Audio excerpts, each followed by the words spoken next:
Good morning, dear speakers and attendees of our webinar on hydrogen investment opportunities, view from Ukraine and the EU. I'm Tatiana Milenka, Counsel and Head of Energy Practice at Hillmont Partners, a co-organizer of this nice and delightful event. We are delighted to have you here with us today for 1 hour and a half, during which we plan to shed a light on investment opportunities, to discuss implemented projects and market prospects related to hydrogen industry, both in Ukraine and in the EU. The climate crisis is becoming a leading concern and a priority for policymakers these days all around the world, and in Ukraine as well. Ukraine is no exception. Politicians and experts are claiming hydrogen as a potential way to reduce emissions by replacing or complementing fossil fuel-based infrastructure. However, it is evident that a part of existing foundation, being EU's Green Deal, a number of essential elements are missing to get this puzzle done. The missing parts include well-elaborated regulatory basis, technical side, including transportation and other infrastructure to be yet developed. In our today's webinar, we aim to highlight obstacles, but also, more importantly, to showcase real practical examples of hydrogen project implementation in the EU and in Ukraine. We'll also discuss potential of hydrogen deployment in Ukraine and potential for investment in this sphere.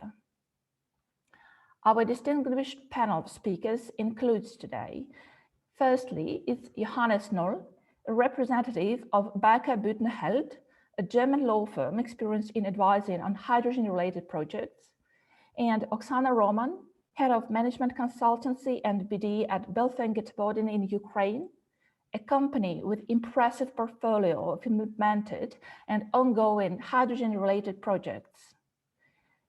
You are welcome to type in your questions throughout the whole event. They will be addressed by relevant speakers during the Q&A session in the end of the webinar.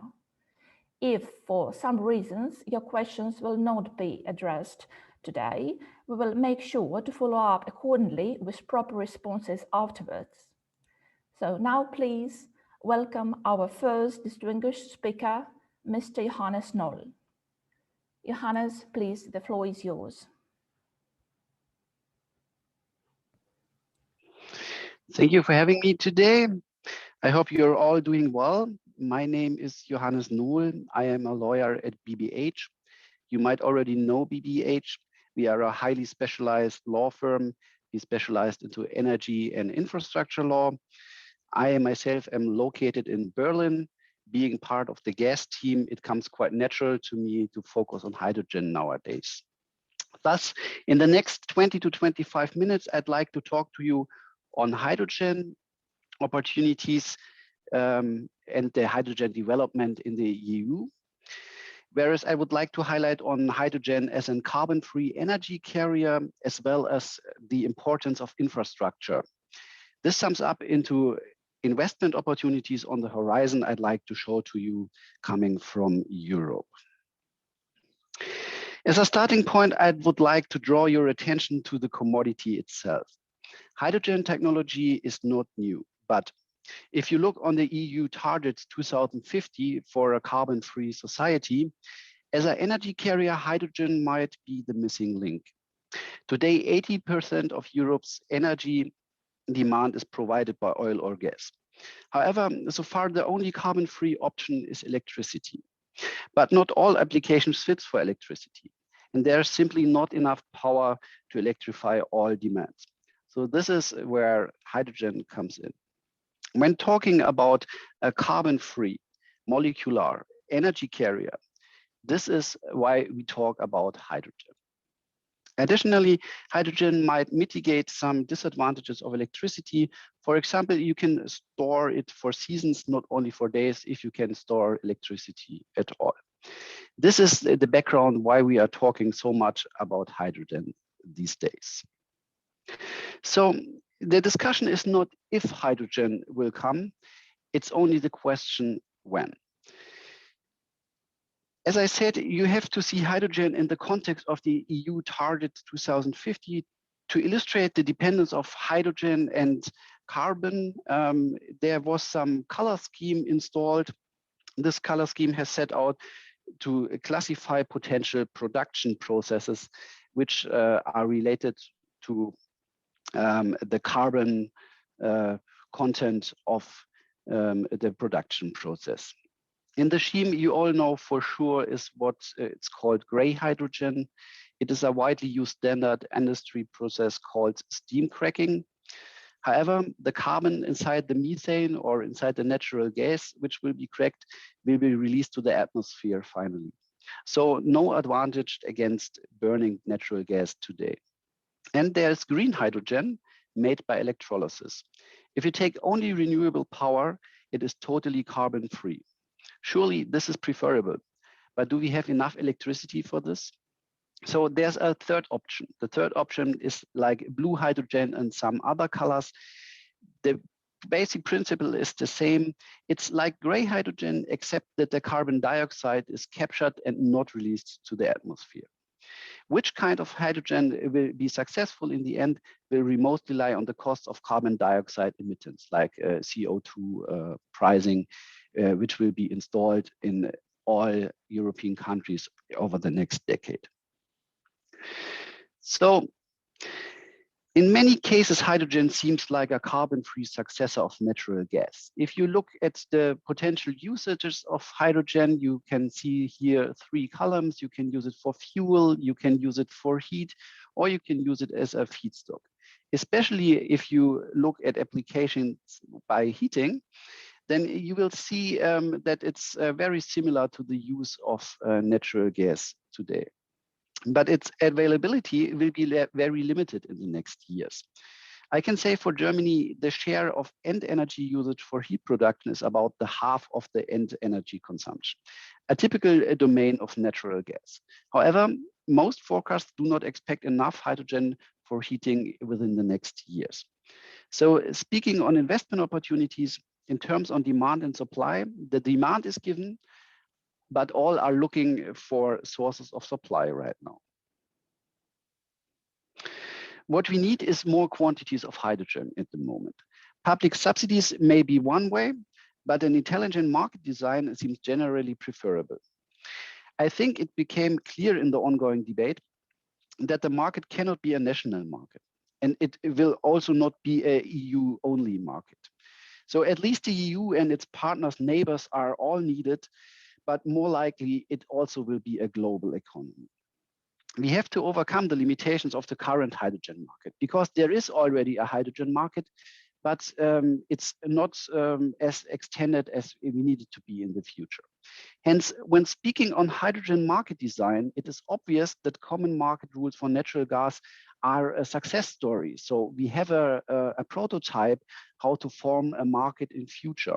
And it is very likely that the new hydrogen market will follow this example. So it is important to realize that infrastructure will be the future backbone and trading platform also for hydrogen, like it is for natural gas today. So for your potential investments, access to the trans-European backbone, to the trans-European hydrogen infrastructure will be key.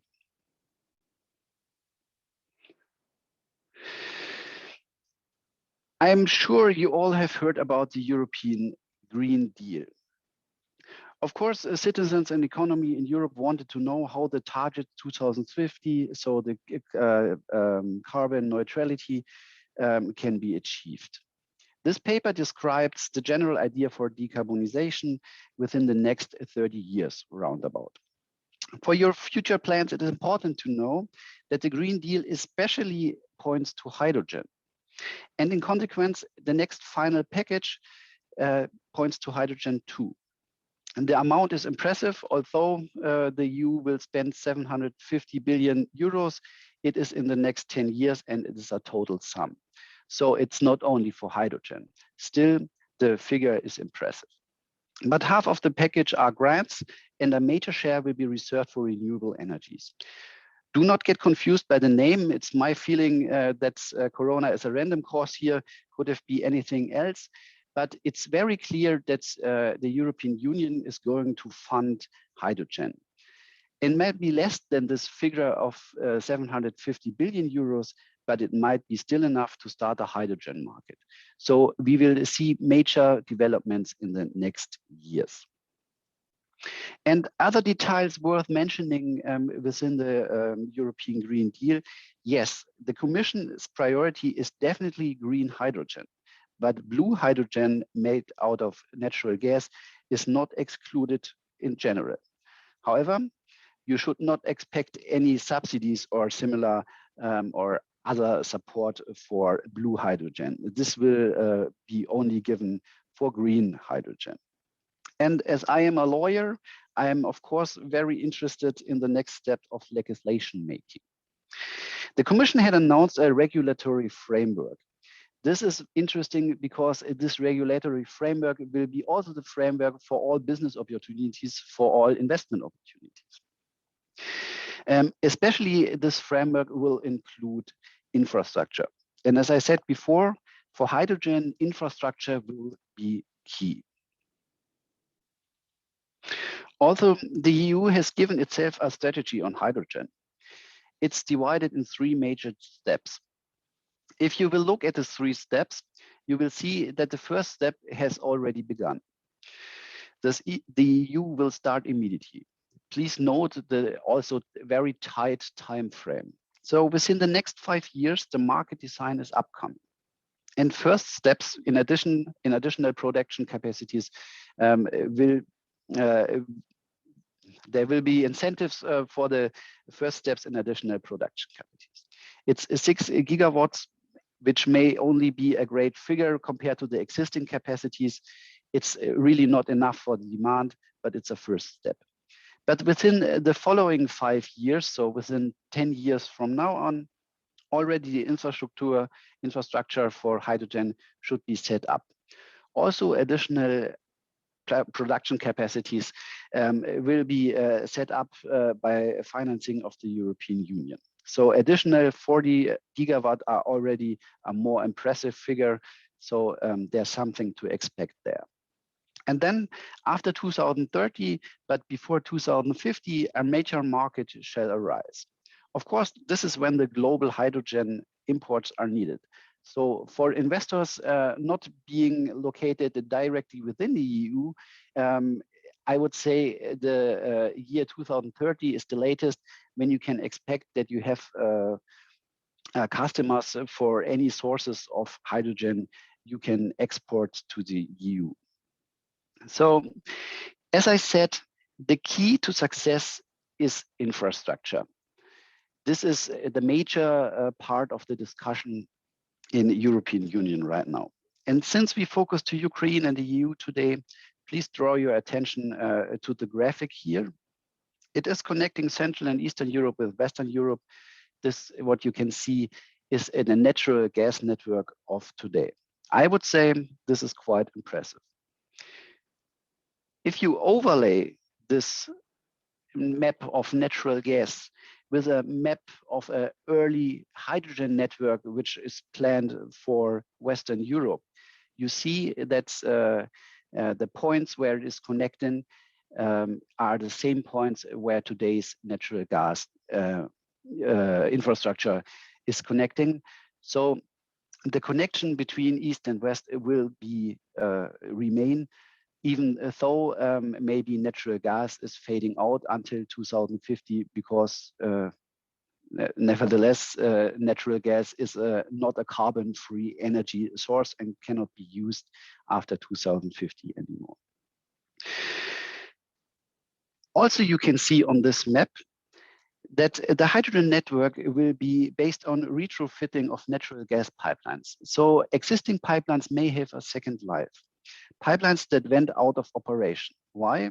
Because, as I said, natural gas itself cannot last in the European Union after 2050, according to the current policies. So the assets are not stranded investments. They can be reused for hydrogen. And this is what all the major plans are based on right now. Okay, having this as a short introduction, I would like to draw your attention to the current and maybe future regulation. If you look at the current regulation in Europe,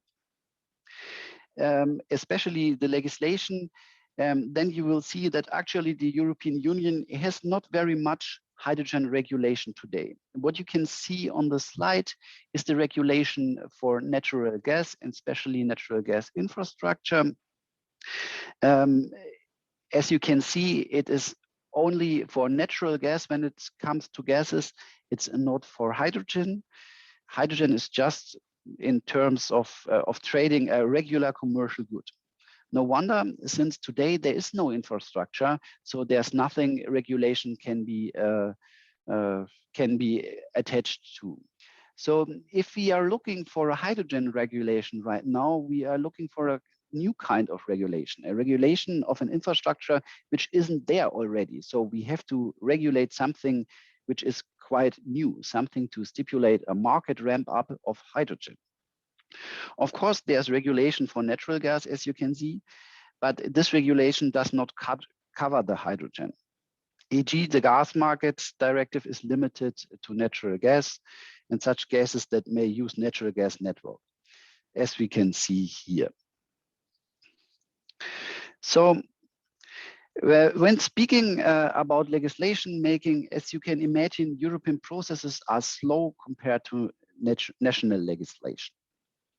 If you look at the agenda of the EU hydrogen strategy, not much time is left. The first milestone, regulation, market design, has to be reached until the end of the year 2024. So we can be glad if the European Commission will manage to present first legislation package end of this year, because this will be needed without applying this tight schedule. The other steps of the hydrogen strategy of the EU cannot be achieved. To build a trans-European infrastructure, legislation across all Europe is necessary. You might know that the European Union cannot simply make its own regulation. Most major legislation has to be transformed into national laws in each member state. And as such, barriers from the past, which are barriers to the current development, have been transformed into national law as well. So barriers, to remove barriers, will take as much time as to create a total new regulation on Europe. As far as we can see, German and European gas industry prefer to operate also hydrogen networks. Also, a common financing is preferred. This is not very much surprising. Given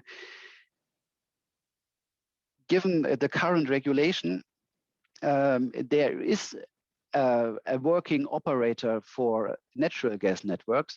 So the question remains, why shouldn't be this operator the same operator who will operate in future the hydrogen network?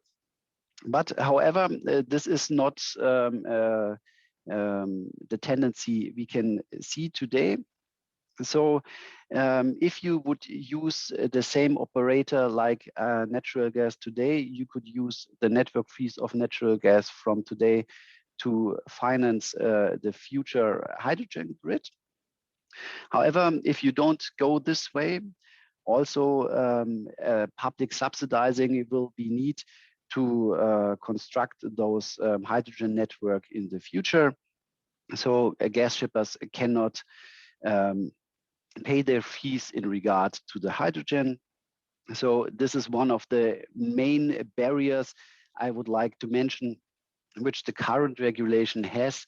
So the big issue remains unresolved, how to finance the upcoming hydrogen grid we are all looking for. So I've talked about European legislation. I've talked about the transformation into the national laws of the member states of the European Union. After all, you should ask yourself, where are we today? If you see where we are today, then you can see that the Commission has already pronounced a decarbonization package for the gas market, but it remains unclear until today if this will be a dedicated regulation for hydrogen, which is more likely at the moment, I have to say, or is it a more transitional approach where every today gas operator will be a hydrogen operator in the future, which would be from the point of the industry definitely preferable. So we expect this upcoming regulation, but when I say at the moment it is more likely that we will have a dedicated regulation, this is because at least the European regulatory bodies like Bundesnetzagentur in Germany and others in Europe, which form the ACER and the CER, they have a clear tendency to advise for dedicated regulation. I don't see really why, but it is the case. So we have to live with it. There will be hydrogen operators besides gas network operators in future, probably. So unfortunately, you can see this in German legislation as well. Right at the moment in the parliament, there's a bill for creating an interim legislation for hydrogen. They call it StarterNet. This is work in progress, and it is expected for end of May. So we will see then the first occurrence of a dedicated regulation, especially for hydrogen network operators. It's a little bit unfortunate that this does not cover the whole gas network operators, but maybe it's only an interim legislation. We will see where it goes to. And what it's not on the slides, but it's something like could be mentioned under the topic, where are we today? So if you ask me, as being a lawyer at BBH, I can tell you there are upcoming projects. For example, BBH is involved in advising a project. It's called HH2E. You can look it up at their website. It's www.hh2e.de. This project is a former coal plant. And on promises of this project, there will be erected a very large electrolyzer. And this may be one of the first projects in Germany where the new legislation will be used then. So if you're interested, please have a look at their website. Okay. So I'm coming to the end, and I promised I will, in the end, have some words on investment opportunities. Please have a look to this graphic. And this graphic, I don't claim any copyright for it, but it's very interesting because it very much illustrates 2 points. The first point is, please look at Europe.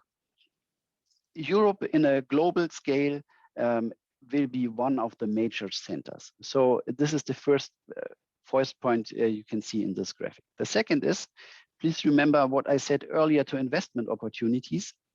The demand is there. Demand for hydrogen is huge. And as you can see, what is missing is really the supply of hydrogen. So what the whole of Europe is looking to are suppliers. You can see a lot of projects, large-scale industry usage. You can see a lot of transport projects in Europe, but what you cannot see there is adequate production, what is called here on a giga scale.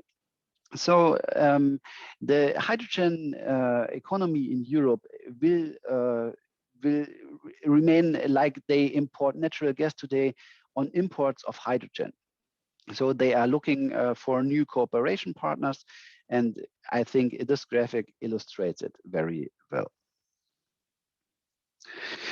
So, and to the end, speaking of investment opportunities, I would like to present some pure figures.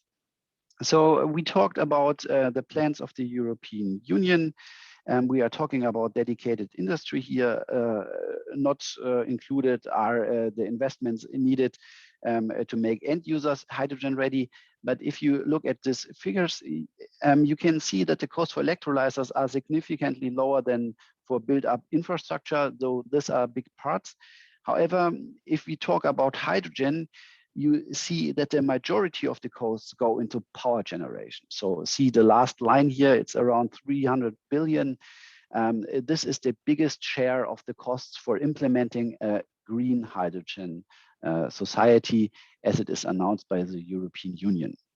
So especially producing green power, green electricity, this is where the major costs will be allocated. So it should be very interesting for your investment opportunities. Of course, there will be some financing, some funding by the European Union. At the moment, we are all looking at the IPCIE projects. These are the important projects of common European interest. This will focus in this period very much on hydrogen. So there will be some funding, but not all of this investment needs can be satisfied by public funding. So last but not least, if we talk about the investment opportunities, I myself can show you a number from Germany. So after the European perspective for Germany, the German Recovery and Resilience Plan summarized public funding for hydrogen technologies in a total of 2.8 billion euros. So also this is a quite impressive numbers where it is only for one country. But in Germany, the public discussion is like almost exclusively focused on green hydrogen technology. So the funding will be as well. But as you can see, at least there is any kind of funding, and Germany is trying to ramp up a hydrogen market. And this is maybe for partners in Europe and neighbor partners. It is very important to note that in its hydrogen strategy, Germany acknowledged to be an energy importing country. Whereas until now, renewable energies were mostly from domestic sources. With hydrogens, this shall change. This might turn. Also for renewables, we will rely on imports then. So we are constantly looking for partners who could export hydrogen to Germany as well as to Europe. So this is it from my side. So if you have any questions, there was a Q&A announced. Please feel free to ask your question. I will stay with you to answer your questions later. Thank you very much for your interest. Dear Johannes, thank you very much for your very insightful and informative presentation. Yes, I kindly would like to remind our attendees that Q&A box is available for you to type in questions. Should you have any, I already saw some. So Johannes, if you could, meanwhile, we will deliver another presentation. If you could check the questions in the Q&A and be able to answer them either in a Q&A session later on in the end of our session, or if you have the opportunity to type the answer in the Q&A, please feel free to do so as you wish. Thank you very much for your interesting presentation and insights. So right now, we would like to continue with Ukrainian part, Ukrainian element of our webinar. And me and my colleague, Bogdan Novik, will talk about Ukraine, Ukrainian perspectives, what we have in Ukraine so far, what we should expect in terms of regulatory basis, in terms of pilot projects, ongoing projects, and what we can expect in terms of deployment of hydrogen industry in Ukraine, and if there is a chance, and if there is or an opportunity and ground to expect that deployment actually happening. So let me start saying that before we proceed to the place of Ukraine in the EU targets for hydrogen deployment, we need to understand the current status of cooperation between the EU and Ukraine and political steps which were made to date.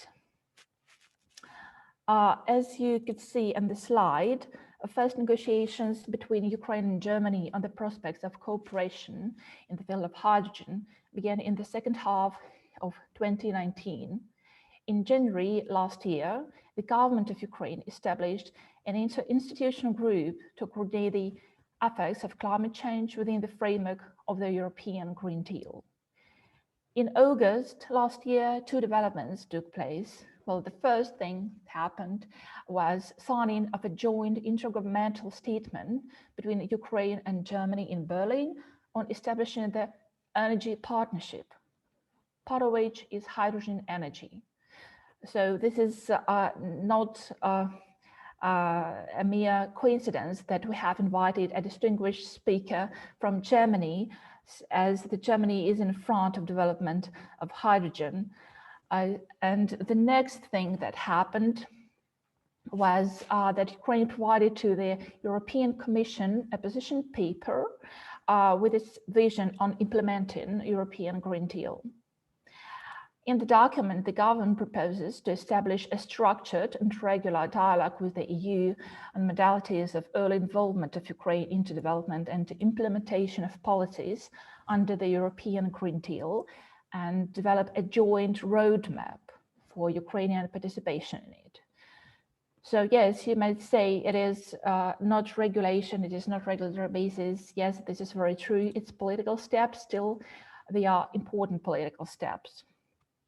Then what happened next is in the second half of 2020 and first quarter this year, more than 20 companies from Ukraine joined the European Clean Hydrogen Alliance, including Gas TSO of Ukraine, state nuclear company Energoatom, and a number of private companies like UDP Renewables, Regional Gas Company, or RGK, DTEC, and Ukrainian Hydrogen Council, which is NGO in Ukraine, and others. And in response to a request from the Ministry of Energy of Ukraine, the United Nations Economic Commission for Europe implemented a project under the title Improving Capacity of the Government of Ukraine to develop infrastructure for production and use of hydrogen to support green post-COVID-19 recovery, and importantly, prepared a draft roadmap for production and use of hydrogen in Ukraine, and another strategic document, a draft roadmap for the use of hydrogen in Ukraine in road transport. So yes, you've heard correctly, those are both drafts, and presumably these documents should be a basis for the Ukraine's hydrogen strategy, which is expected to be issued in July this year under optimistic scenarios. So we will see if the strategy will actually be issued as announced. In any way, there is a working group at the Ministry of Energy, which is working under a number of documents and initiatives. So we will see, the time will show. The cornerstone of the strategy is Ukraine's ambition to become a major exporter of hydrogen in the CE region. It is yet to be seen if the strategy will cover also, and if so, to what extent, also production, storage, and consumption of hydrogen in Ukraine. In addition, a study on the potential for implementation of hydrogen technologies and its utilization in the energy community, covering also Ukraine, is underway and is expected to be finalized soon. So we will see, it will be also very interesting to know what's in there and what were key findings. Also, important to mention that a number of technical studies, tests, and researches are underway at the moment, including those conducted by the Gas TSO of Ukraine. However, it is obvious that the actual use of Ukrainian main pipelines for transportation of the hydrogen to the EU is rather a matter of a long-term perspective, as merely technical audit, just a technical audit of the whole system, which require at least 4 years, not to mention time needed for the actual modernization of this network to ensure the system is fit and safe for hydrogen transportation, and safety risks are properly addressed and eliminated to the extent possible. It is already evident that one of the key questions to be addressed in the strategy should be modernization of the existing infrastructure and construction of new facilities for the purposes of production and transportation of the hydrogen. An interesting study to look at is possible regulation of hydrogen network prepared for AEEC in January this year, according to which, in order to utilize the existing gas grids for hydrogen, three components of the gas chain need to be adapted, namely gas grids, but not only, storage facilities, and also end-use equipment. This is very true for Ukraine as well. So far, I hear only talks and press releases and discussions that we need to put tremendous effort into modernization of gas grids in Ukraine, but this is not only thing that needs to be done in terms of modernization.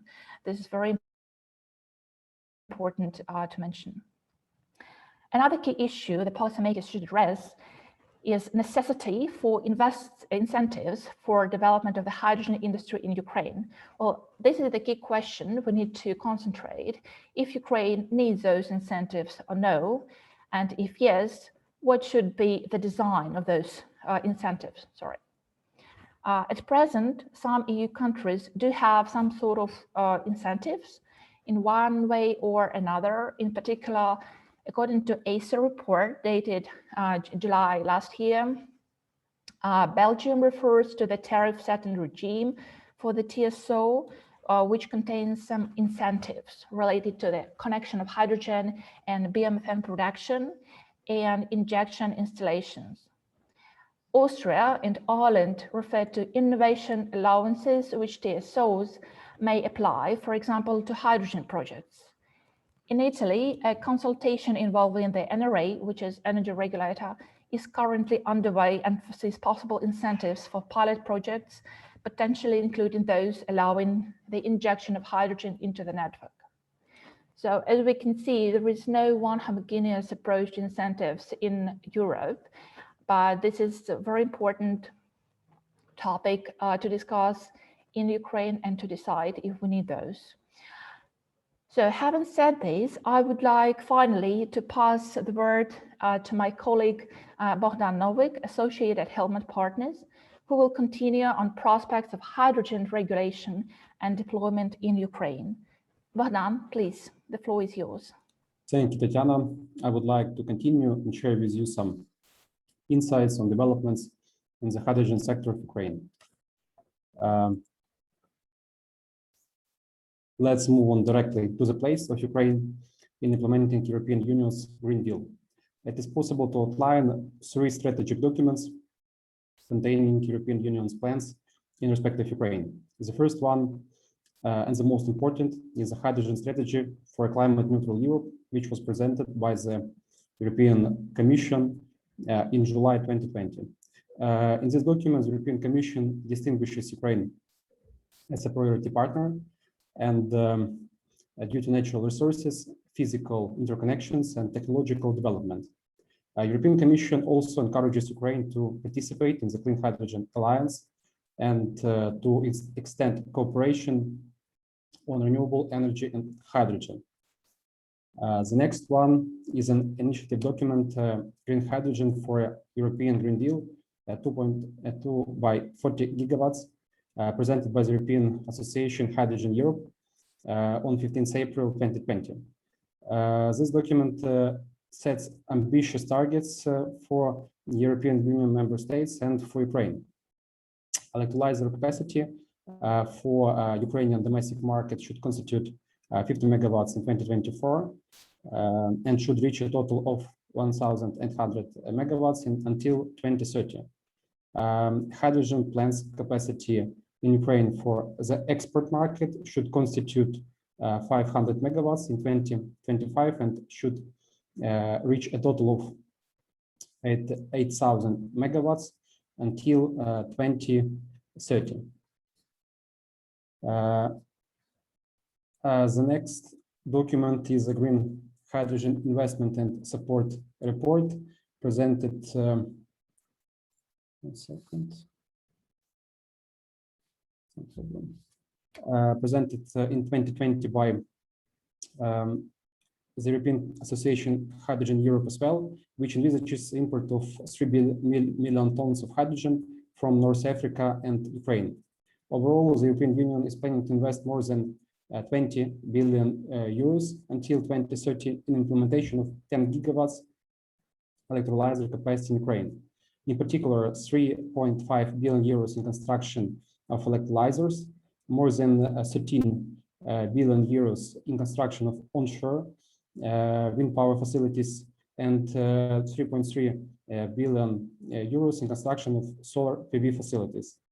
According to the report, the subsidy will be 1 billion euros per year for 10 gigawatts integrated renewable hydrogen plants in Ukraine, which will produce 1 million tons of hydrogen. The next document which I would like to mention is research draft roadmap for hydrogen production and use in Ukraine that was published in March 2021 on the website of the United Nations Economic Commission for Europe. I would like to emphasize that this document is research.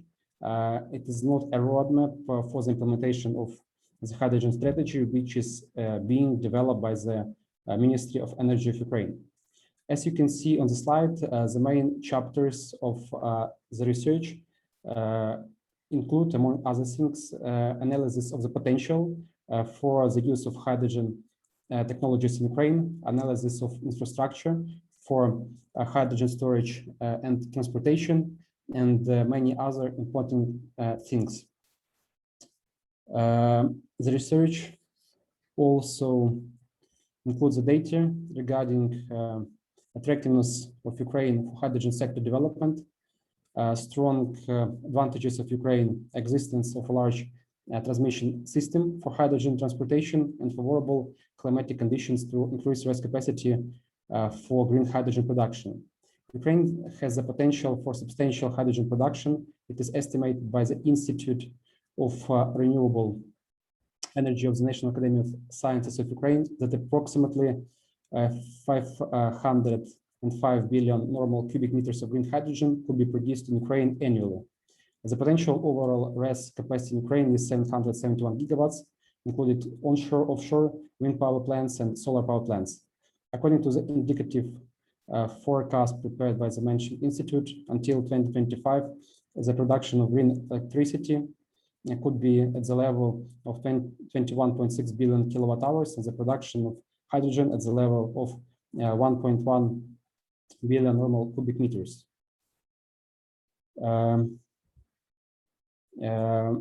The draft roadmap envisages 3 stages. The first stage, assessment of Ukrainian economy on the green energy transition and the launch of the hydrogen economy, should take place during the years 2021-2023. The first stage, among other measures, includes development of mechanisms for state support of hydrogen technologies and relevant legislation, development of the national hydrogen strategy, launch of experimental projects of power plants using hydrogen RES, and other measures. Besides, in the research, responsible state authorities were identified for implementation of each stage in each sphere. The second stage should take place during the years 2024-2026. This stage provides for the development of norms and laws in the field of production and use of renewable hydrogen, updating of the energy strategy of Ukraine until 2035, launch of commercial implementation of hydrogen technologies in transport, and other measures. The third stage should be implemented within 2027-2029.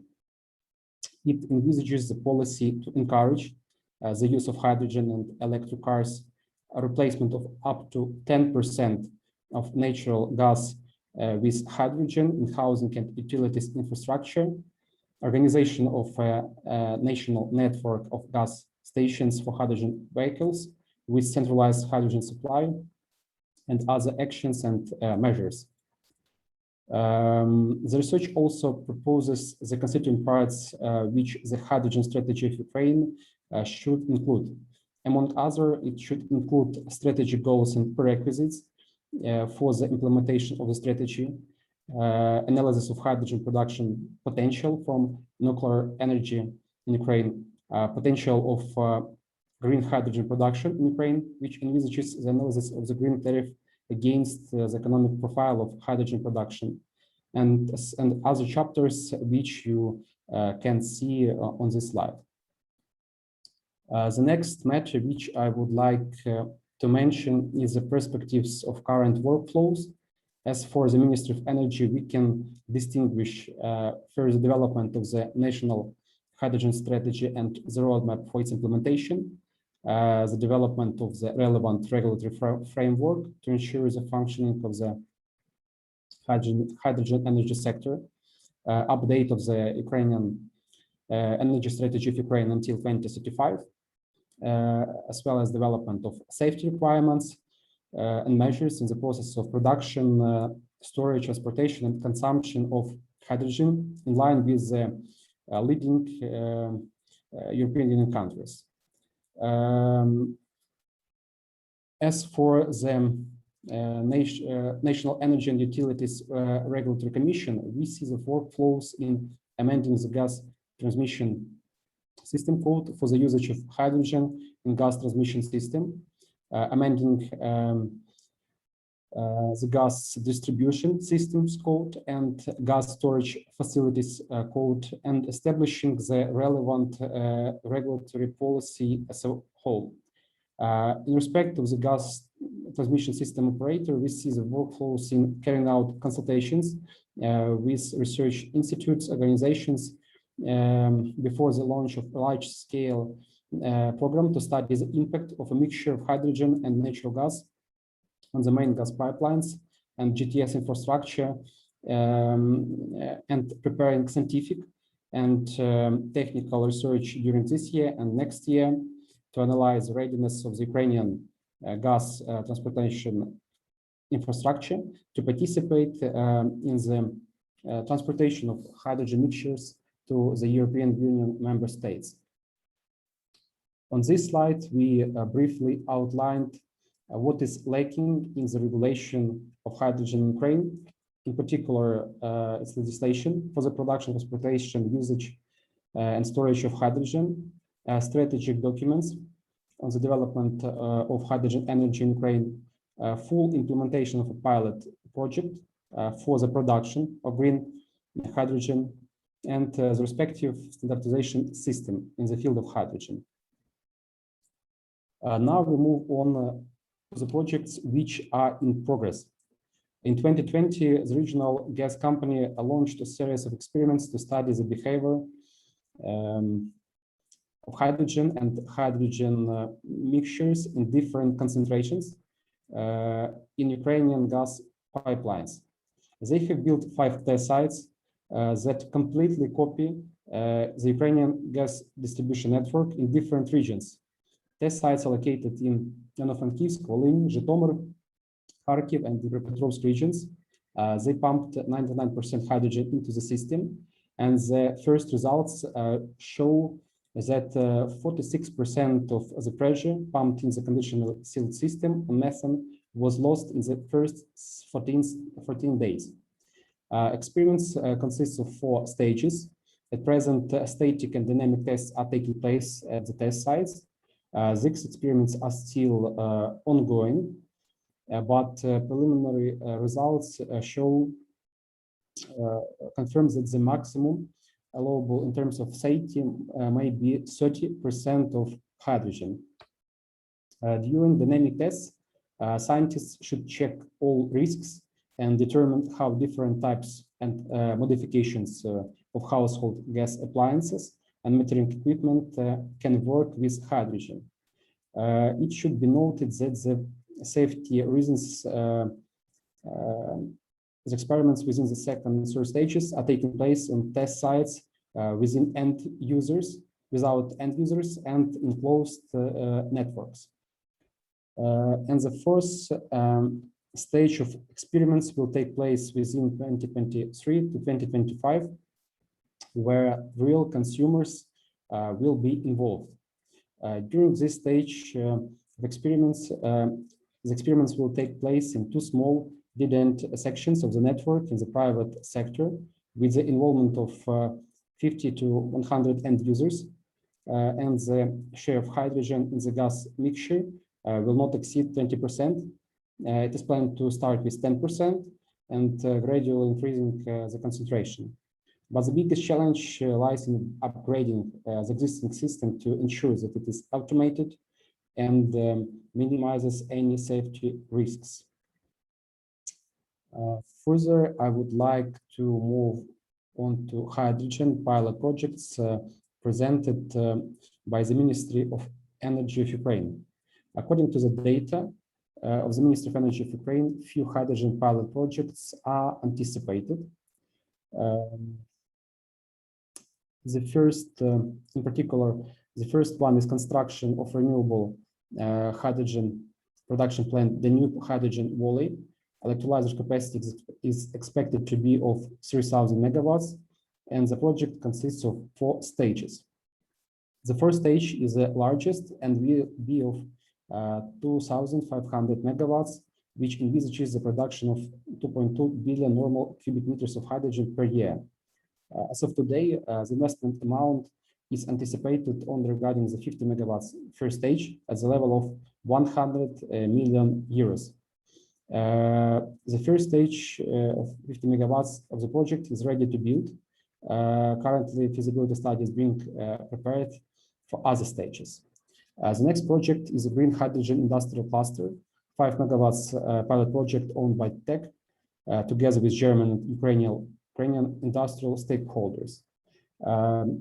Electrolyzer capacity is 5 megawatts, which ensures the production of 150 to 550 tons of hydrogen per year, depending on the electrolyzer capacity load.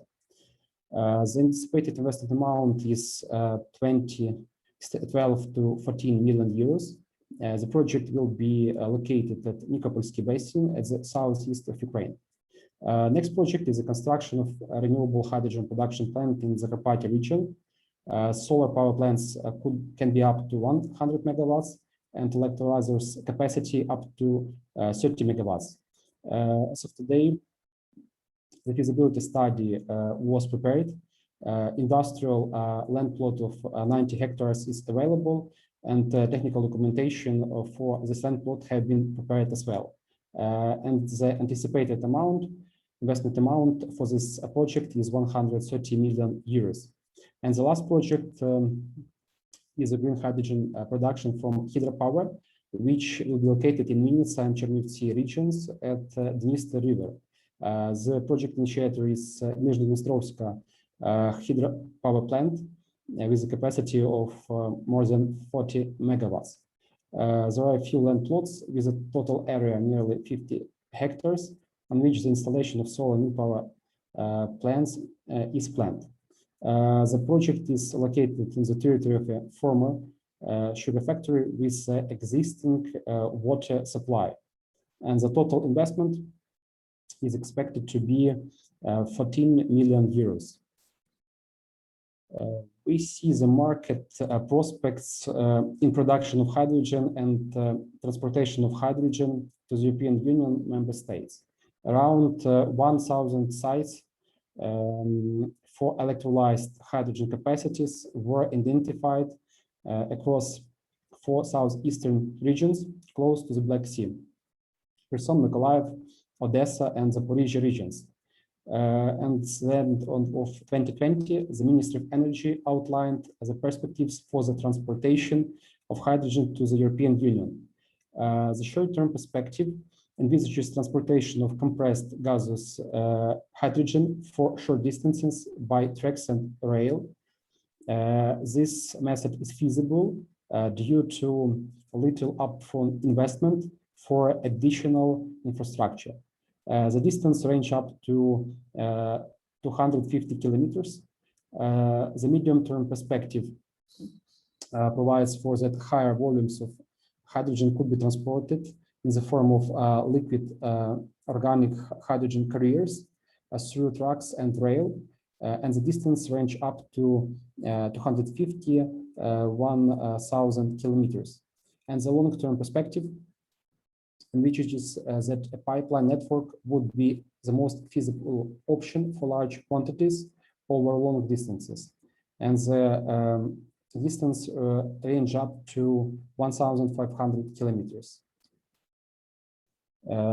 Thank you for attention. I would like to welcome our next distinguished guest speaker from Bilfinger Tibodin, Mrs. Oksana Roman, who will share insights from practical experience of implementing hydrogen projects in Europe, particularly in the neighboring countries, Poland and Slovakia. Oksana, please.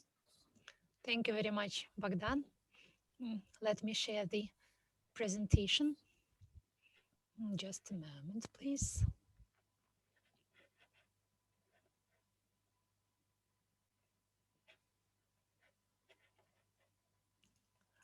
Do you see my screen now? Yes, Oksana, we do. Thank you very much. Thank you very much for the previous speakers who made a really great overview of the juridical developments in the market, which helps me to concentrate mainly and exclusively on the business aspects of hydrogen projects implementation. So we are Bilfinger Tibodin. We are here to share the experience of implementing a series of projects in Central and Eastern Europe.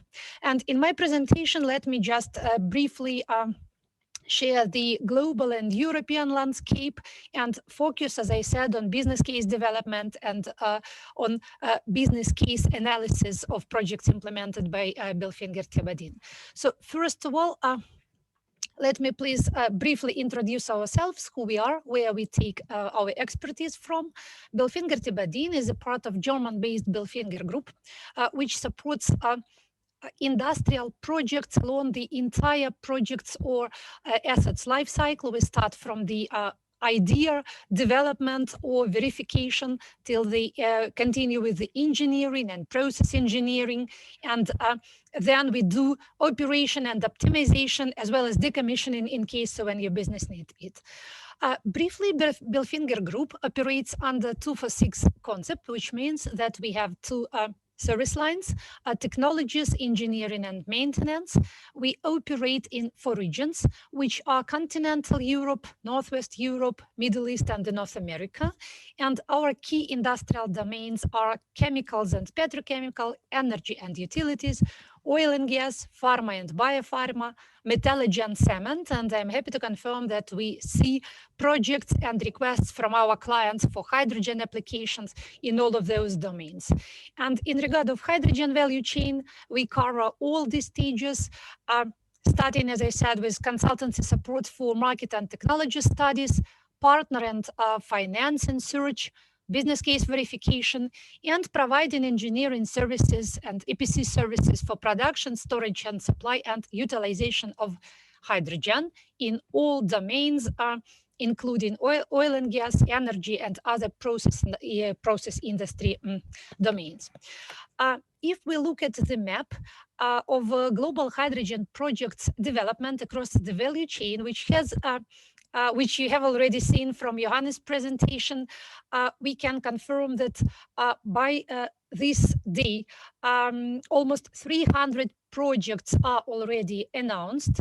But I need to mention that the majority of those projects, sizable part of those projects, have not yet secured funding, which means and confirms the high uncertainty economic uncertainty and technological uncertainty of those projects. Just as a market observation, the key areas of corporate hydrogen investments go to CapEx investment of announced or planned projects, research and development, and M&A activities. As it was already said and as it was already demonstrated by the previous speakers, Ukraine is considered to be a potential hydrogen production partner for the European Union. And just as a general observation, what we see by the moment that Northwest Europe is already at the implementation stage of hydrogen projects, with Germany leading both technology development and project development, and at the same time by the project we are involved in and by the client's requests, we see the ongoing shift to feasibility stage, applying technologies and practices mainly cascaded from the Northwest Europe to Eastern Europe, with Eastern and Southern Europe envisaged to be production hubs due to renewable capacity and due to economic considerations. Among the legislative challenges already mentioned by our distinguished speakers, let me focus on one of the key market barriers, one of the key market challenges as hydrogen pricing. This question was already raised in the chat by one of our participants, and now on the screen you can see the current state and the projections of gray, blue, and green hydrogen cost comparison. As business, we normally, of course,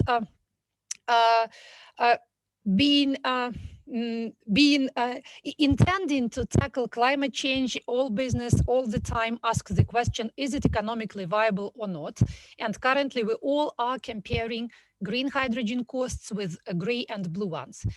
On this diagram provided by S&P Global Platts, you can see that currently green hydrogen price is not yet economically viable comparing to conventionally produced hydrogen with CMR technology. But the market is optimistic in this regard, and multiple market experts as well as business and economic considerations make us think that the goal of 1.5 euro or 2 euro per green hydrogen ton is economically viable by 2030 or even earlier, according to some market experts. And the key factors to reduce green hydrogen costs are expected decline in power price, expected reduction of electrolyzer capex, and increase in capacity utilization factors. As a market observation, the current market average is about 50-60%, and expected 90% of capacity increase of electrolyzer plant can significantly contribute to the price reduction. So now, current costs of green hydrogen production make project developers seeking for external funding and incentives. And at the same time, it's worth mentioning that along with the positive dynamics just discussed in regard of reducing of the cost of hydrogen production, transportation and storage of hydrogen are still the main challenges to be solved. And among the leading, again, as one of the questions raised in the chat, let me address it briefly. Among the key transportation options currently considered and tested by the market, there are, of course, gas pipelines, as well as liquefied organic hydrogen carriers technology, ammonia, and liquefied hydrogen. So the complexity, economic uncertainty, and technological uncertainty of the hydrogen projects, as well as high pressure of tackling climate change, has led to creation of a brand new type of projects. In regard of project planning, what we observe, as I said, economic and technological uncertainty make market players unite. And now we see a complex project structure and sophisticated business model, which encounters and involves consortium of project partners and co-investors, as well as not one but pool of funding organizations, which make the project developer to create a really flexible and agile project strategy and project approach. And in the sizable component of projects observed, there may be a need for different set of project partners and funding sources for each stage of development. As it was mentioned already today by our speakers, project funding is one of the key challenges and is one of the most important aspects, I would say, in regard of project development.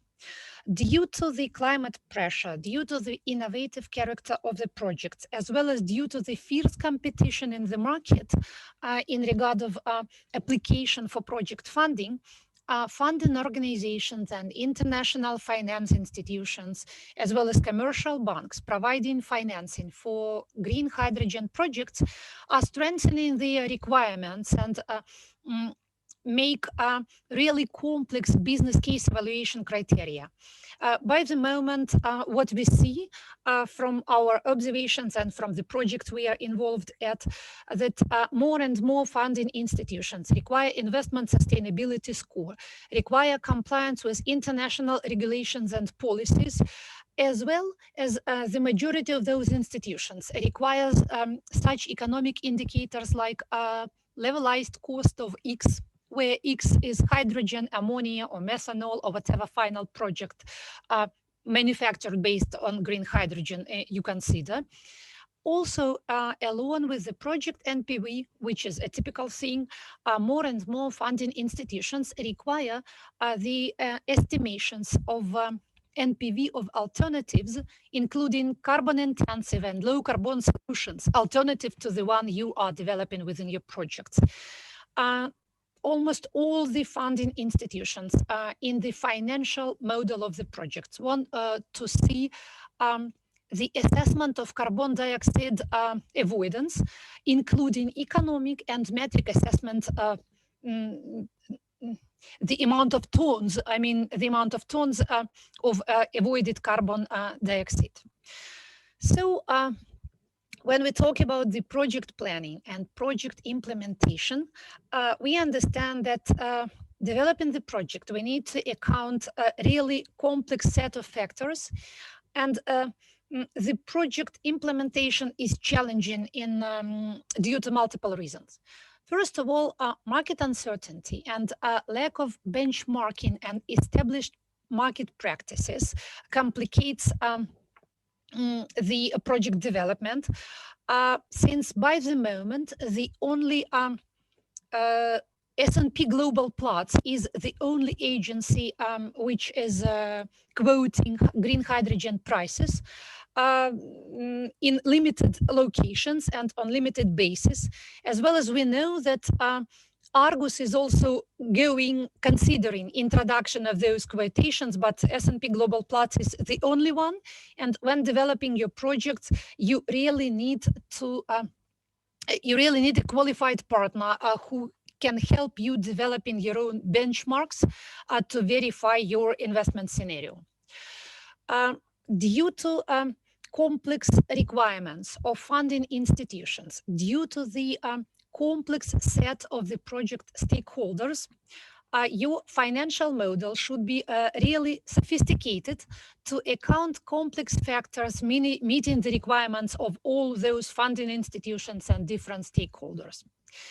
At the same time, you have to be ready to adjust or even transform your project and the project documentation to comply with all those requirements and policies of funding organizations and of your stakeholders.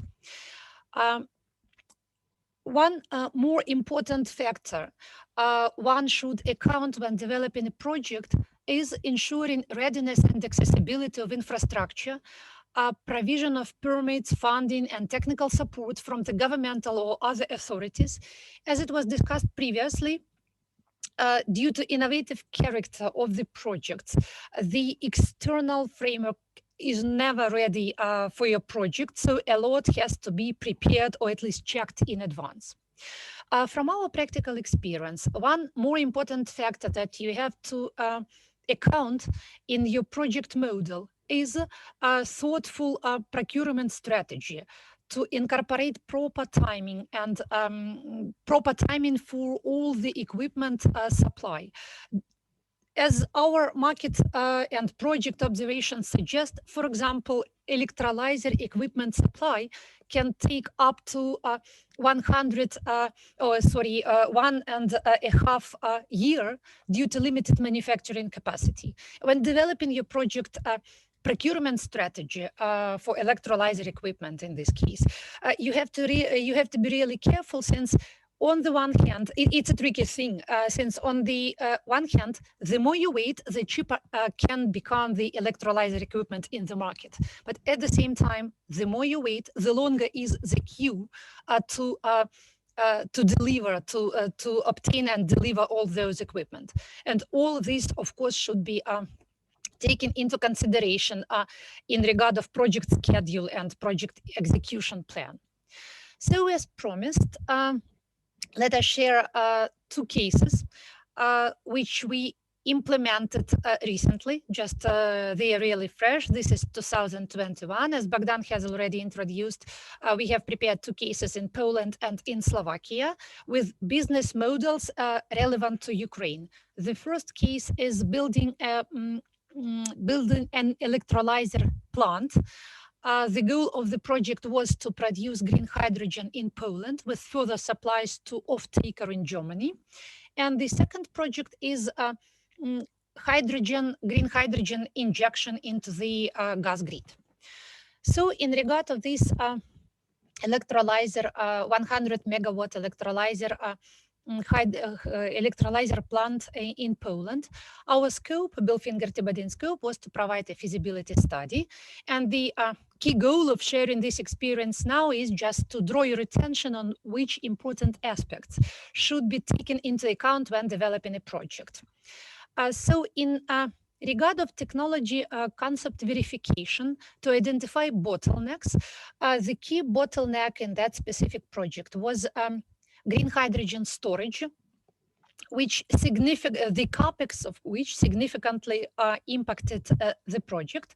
Just to give you some numbers, compared to the overall projected project capex of 150,000 euro, 12 hours storage capacity for green hydrogen had the overall capex of about 60 million euro.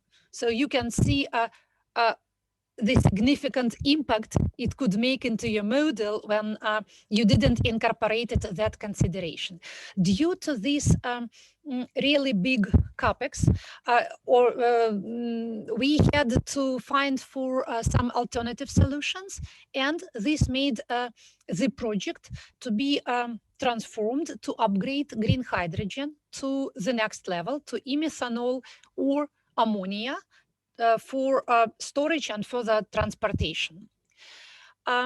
Verifying financial model and its key assumptions, it was noted that, and not only, I must say that not only in this specific project, but in a series of projects, the project developers tend to include or tend to focus on the core technology of hydrogen production, such as electrolyzer, and with missing at the same time related technologies and infrastructure needs, which can significantly change the volume of the investment and significantly impact the financial model.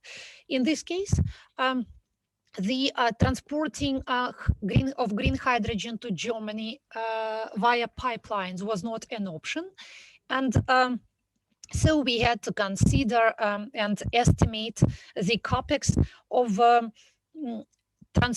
road transportation, specifically by rail transport or road transport. So the financial model was complemented by those considerations.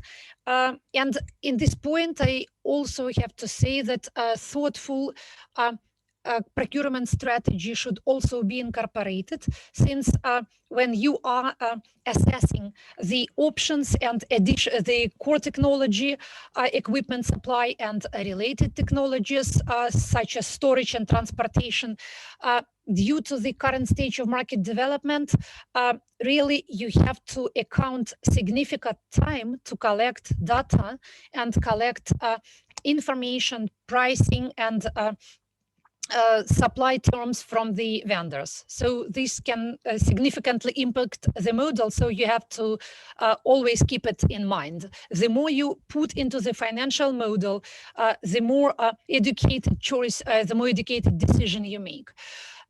As it was already mentioned several times within this discussion today, identifying financial options is, or so-called financial engineering, is one of the significant aspects to make your project happen.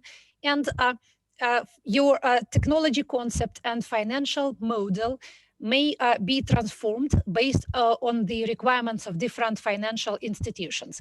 Just to give you some examples, some of the financial institutions prefer a simple model, and when with simply green hydrogen as the final product to be applied due to economic and technology uncertainty and risks.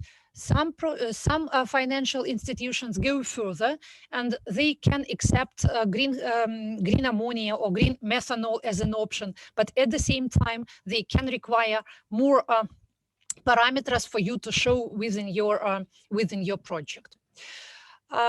In regard of project schedule and project strategy assessment, here is the same advice, just to be careful with the terms, accounting the terms for site search, for permitting, for financial options, and the terms of obtaining that financing, since some financial institutions can confirm you funding prior to the project execution, but provide real money when the project passes some specific stage. All these should be incorporated into your project schedule and project strategy assessment. This is in brief. In regard of testing underground gas storage facilities to store hydrogen in Slovakia, we also provide a feasibility study, which covered market investigation to choose a suitable electrolyzer, and if we choose between alkaline and PEM electrolyzer, with PEM chosen as the final option due to several considerations such as higher pressure, higher production capacity, and higher purity of the final product. We also made balance calculations and process design for the technology, but for the sake of time saving right now, I can welcome you to further discussion. At the end of this presentation, there are our contacts and my contacts. So you are welcome to ask all your questions, and we'll be ready and happy to answer them and provide the required support. So here you can see Bilfinger Group's selected clients, really a very small selection. Hopefully one of you will become our clients, and as I said, we'll be happy to support your project. So thank you very much for your attention. Hopefully I didn't miss anything important, but if I did, please do not hesitate to ask questions. Thank you very much. Thank you very much, Oksana. Thank you for your speaking, and thank you for your interesting insights on really implemented projects and your cases of something that you've really implemented and you did yourself with the help of your company and teams from different jurisdictions. That's really insightful. We do have some more questions as I see both in chat and Q&A box.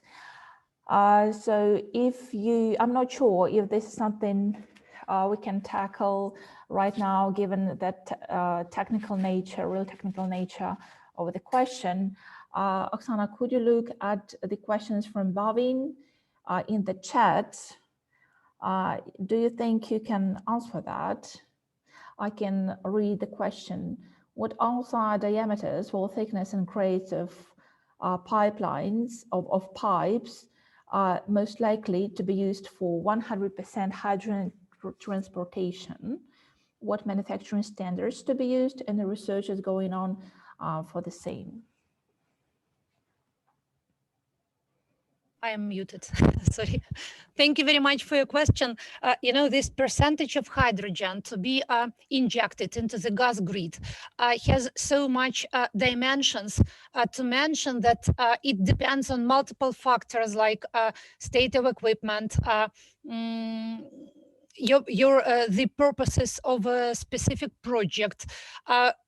According to our market considerations, we can see conservative scenarios like 1% or more optimistic ones like 20+. So it all depends on specific case.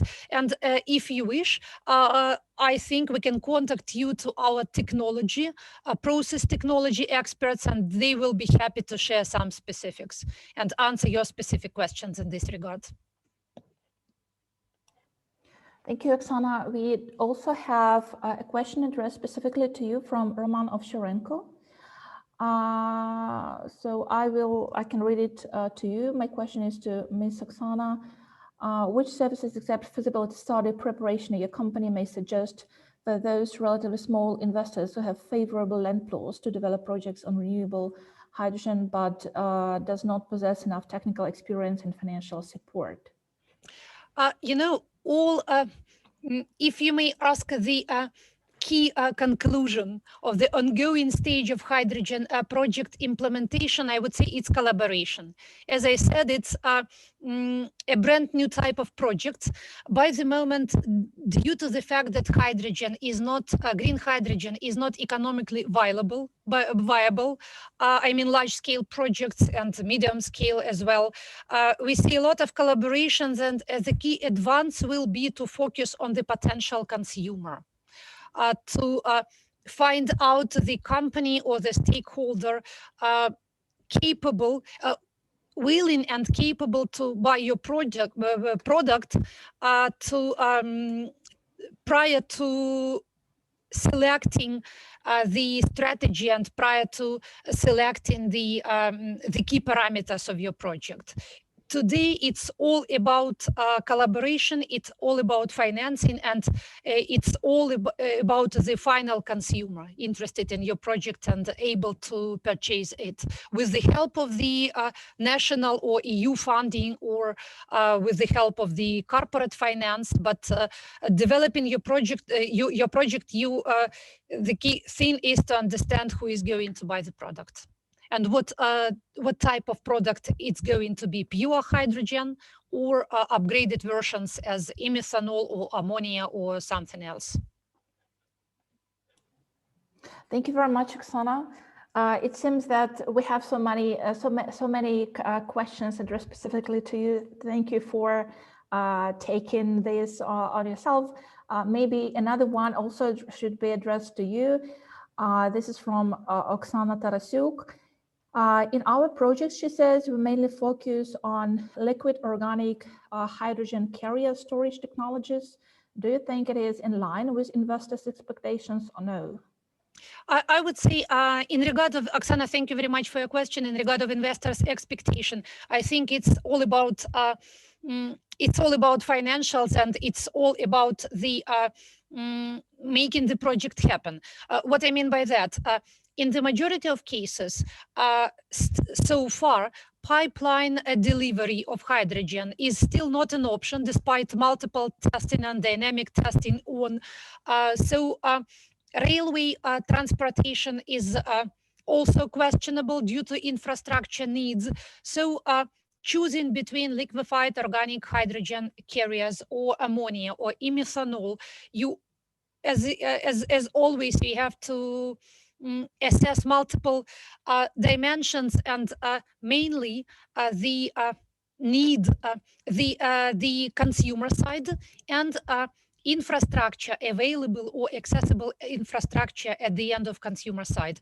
What I mean by that, coming back to, for example, liquefied organic hydrogen carriers, you have to understand what is the loading, unloading infrastructure at the at both sides of your delivery. What purity of hydrogen is needed by your consumer. So multiple factors. It depends. It's really a project-specific and consumer-specific thing. Thank you very much, Oksana. I see so far we have just 2 questions left. So the attendees, please take your opportunity to address the questions you might have to our distinguished speaker. I know that Johannes is ready and prepared to answer, but should be leaving soon, as according to our schedule, we should finalize our event, unfortunately. So I will take the opportunity and try to address the 2 questions left. The first one is there any talk or negotiation between Ukrainian and Slovak natural gas TSOs? Me personally, I'm not aware of such information, but that does not really necessarily mean there are no talks or discussions happening between Ukrainian TSOs and other TSOs of neighboring country on the matter. I know that in principle they do cooperate in some matters. So I would expect that it is possible to anticipate that such discussions or maybe joint working groups will be happening. So I think that this is rather for a representative of gas TSO to be the questions to be addressed. But I believe this is something which we should anticipate in the future. Anyway, the next question is regarding Ukraine involvement to hydrogen deployment into energy market. In view of the situation of smaller and smaller natural gas flows through Ukrainian gas grid to Europe, does Ukraine intend to produce clean hydrogen and build a pipe for full hydrogen transportation 100%? Does there already exist some projects for the starting point of hydrogen backbone located in Ukraine? So I should say that I think this is something that previous speakers mentioned. In particular, Bogdan mentioned that Ukrainian company, regional gas company, they made some tests. They piped in 99% of hydrogen into their research facilities, but the tests show that I think during 14 days or so, the pressure eliminated very quickly. So I think something that is being discussed and something that is more real is to have blends of gas to be transported using main pipelines of Ukraine grid. And as I know, I've checked recently AEEC report dated July last year, and there was a survey conducted among NRAs in Europe by AEEC, and as of now, the majority of European TSOs are either unable to transport even blended hydrogen, or are ready and have their grids fit for transportation, but not more than 10%. Talking about Ukraine, I know that according to Pavel Stanchek, I think, if I'm not mistaken, who is representative, high-level representative of gas TSO in Ukraine, it is believed that it's not more than 10% of blend of hydrogen could be transported using Ukrainian gas grid. So this is the question answered by me. I tried as I could. If Oksana, maybe from technical side, from economic side, could supplement the answer, that would be great. Otherwise. No, Tatiana, thank you very much. Perfectly answered. A lot depends on the results of the ongoing testing and on the results of the ongoing legislative works around hydrogen projects. So we all put a lot of expectations, and as business, of course, some optimistic scenarios are always preferable, but still a lot depends on the, since the market is really in the early stage of development, especially in Ukraine. So a lot depends on the political commitment, business commitment, and the technical opportunities. Thank you for this. I see that no questions so far in Q&A or chat. So let me conclude that the webinar was really insightful and combined both legal side, legal element, and real business cases. So let me, from my side, thank you and express real appreciation of the input that was made by our co-organizers, and specifically to thank Johannes Null and Oksana Roman, and also Bogdan Novik, who made really nice and great contribution. I think that we really right now at the very premature maybe stage of hydrogen economy deployment in Ukraine, but I'm great enthusiast, and I wish to believe that we have this future for Ukraine, and for Ukraine being part of Green Deal, which will be implemented. So I wish good luck to all of our speakers and attendees, and specifically to all business endeavors, ventures, and investors. And good luck to all of us in helping this happening. So I'm pretty sure we'll have the opportunity to discuss this topic or other related topics in our future events. So let me thanks once again and wish a good day to everyone. Thank you. Thank you for the opportunity, and a good day to everyone. Thanks for having me too. Good day. Thank Bye. you for participation. Thank you.